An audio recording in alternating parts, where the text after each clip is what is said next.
नमस्कार, मी धनंजय सानप द ॲग्रोवन शोमध्ये तुमचं स्वागत।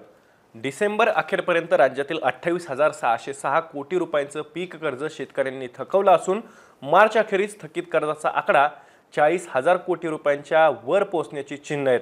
शेतकरी कर्जमाफी होईल अशी अपेक्षा ठेवू नयेत, त्यामुळे आता कर्ज वसुलीसाठी जिल्हा बँकांची मात्र कोंडी झाली आहे अशी बातमी माध्यमांमध्ये प्रकाशित झाली आहे आणि त्यामुळेच शेतकरी कर्ज बुडवेत अशी कुजबूज मात्र पुन्हा एकदा सुरू झाली आहे।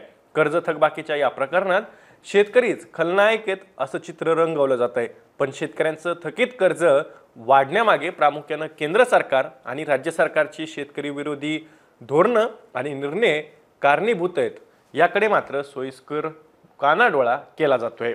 मग शेतकऱ्यांचं कर्ज थकीत राहण्याची कारणं काय आहेत याचीच माहिती आपण आजच्या द ॲग्रोवन शो मधून घेणार आहोत, त्यामुळे व्हिडिओ शेवटपर्यंत बघा। तर 2023च्या दुष्काळानंतर 2024च्या खरीप हंगामात मान्सूनच्या पावसानं साथ दिली।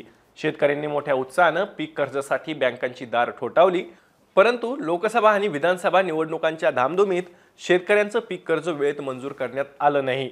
दोन्ही हंगामात म्हणजेच खरीपात आणि रब्बीत पीक कर्ज वाटपाला आखडता हात घेतल्याचं बँकांनी दिसलं। काही जिल्ह्यात तर जिल्हाधिकाऱ्यांनी निवडणुकांच्या रणधुमाळीत बैठका सुद्धा घेतल्याच नाहीत, त्यामुळे पीक कर्ज वाटप संत गतीनं होत राहिलं। आता एक गोष्ट मात्र इथं ध्यानात घेतली पाहिजे, ती म्हणजे शेतकऱ्यांना पीक कर्जाशिवाय शेती करता येत नाही। म्हणजे बी बियाणं असो, खत असो, कीटकनाशक असो, नाहीतर शेतातील इतर कोणतीही कामं पीक कर्जाशिवाय शेतकरी करूच शकत नाहीत। अशा वेळी बँकांनी कर्ज दिलं नाही तर शेतकऱ्यांना खासगी सावकाराच्या दारात जावं लागतं, मग आवाच्या सव्वा व्याजदरानं सावकाराकडून कर्ज शेतकऱ्यांना घ्यावं लागतं, कारण बँकांकडून सिबिल सारखं कारण पुढे करत बहुतांश वेळा शेतकऱ्यांना कर्ज नाकारलं जातं। तर त्यामुळे सर्वच शेतकऱ्यांना बँका कर्ज देतात अशी परिस्थिती नक्कीच नाहीये। आता या सगळ्या भानगडीतून ज्या शेतकऱ्यांनी पीक कर्ज घेतली आणि आता कर्ज थकली आहेत त्याचं मूळ कारण शेतकऱ्यांची मानसिकता नसून केंद्र आणि राज्य सरकारची धोरणं आणि आश्वासनं आहेत।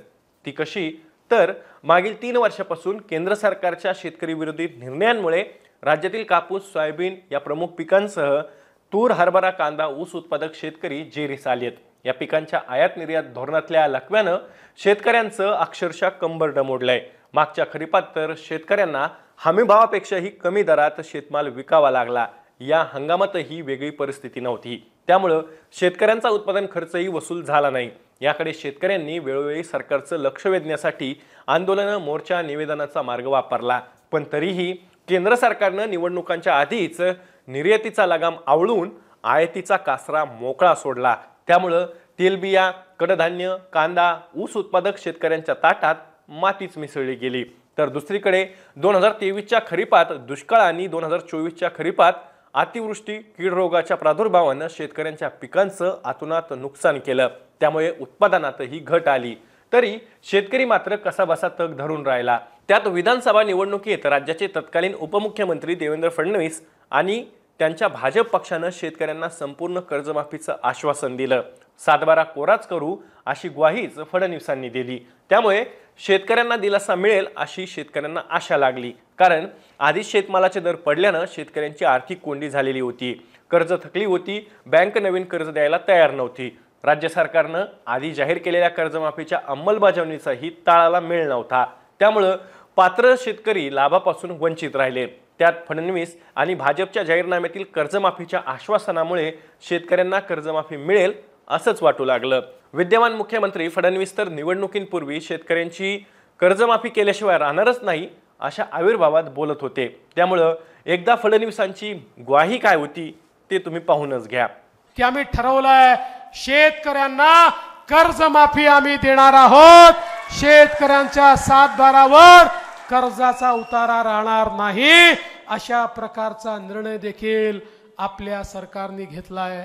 फडणवीसांच्या या ग्वाहीमुळे शेतकऱ्यांना नवीन सरकार स्थापन झालं की कर्जमाफी मिळेल असं वाटू लागलं, परंतु नवीन सरकार स्थापन झाल्यानंतर शेतकऱ्यांची कर्जमाफी करण्याचा प्रयत्न करू असं म्हणत फडणवीसांनी शेतकऱ्यांना आशा लावली, पण कर्जमाफी कधी करणार याबद्दल ठोस काहीही सांगण्यात आलेलं नाहीये।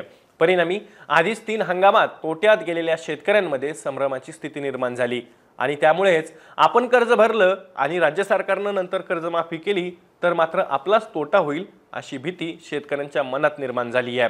त्यामुळे बँकांकडून घेतलेलं पीक कर्ज थकलंय ही बाब खरी असली तरी त्यासाठी शेतकरी जबाबदार आहेत आणि शेतकऱ्यांना खलनायक भूमिकेत उभं केल्यानं हा प्रश्न सुटणार नाही आहे। त्यासाठी राज्य सरकारनं कर्जमाफीवरून आधी भूमिका स्पष्ट केली पाहिजे, तरच शेतकरी कर्ज थकबाकीबद्दल निर्णय घेतील। अन्यथा कर्जमाफीच्या आशेवर म्हणजे आज कर्जमाफी होईल किंवा उद्या होईल या आशेवर शेतकऱ्यांवरच्या कर्जाची थकबाकी वाढत जाईल, त्यातून बँकांची आणि शेतकऱ्यांची आर्थिक कोंडीच होईल।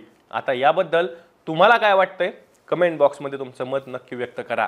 मी दररोज संध्याकाळी 6 वाजता ॲग्रोवनच्या यूट्यूब चॅनलवर शेती आणि शेतकऱ्यांच्या हिताचे मुद्दे घेऊन येत असतो, त्यामुळे तुम्ही अजूनही ॲग्रोवनच्या यूट्यूब चॅनलला सबस्क्राईब केलं नसेल तर लगेच सबस्क्राईब करा। व्हिडिओ जास्तीत जास्त शेतकऱ्यांपर्यंत पाठवण्यासाठी व्हिडिओला लाईक आणि शेअर नक्की करा। आपण पुन्हा भेटू, तोवर तुम्ही तुमची आणि तुमच्या जवळच्या माणसांची काळजी घ्या।